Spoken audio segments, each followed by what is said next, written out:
ulit, ma'am. Yung isa pong item na gusto nyo, babalitaan ko po kayo pag nag-restock na kami nun. Thank you po. Salamat po sa laging pag-support sa Second Chances Shop.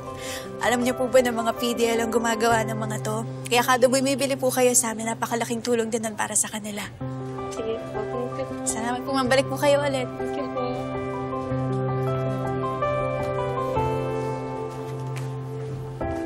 Princess, Yes po, ma'am. kumusta na tatay mo?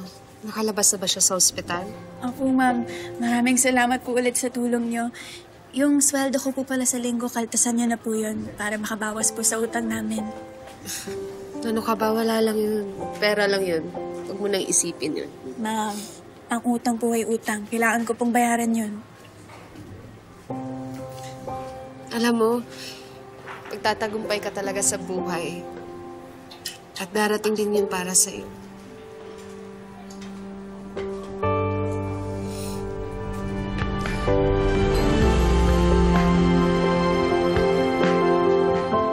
Princess, I'm so sorry. I'm so sorry. Ay, Kas. Ang sarap mag-shopping na hindi tumitingin sa price tag. Hindi tayo ganyan, cousin. Mga purita lang mga ganyan. Saka huwag tayo mag-shopping dito. Medyo cheap yung mga bagay. Hoy! Princess, di ba?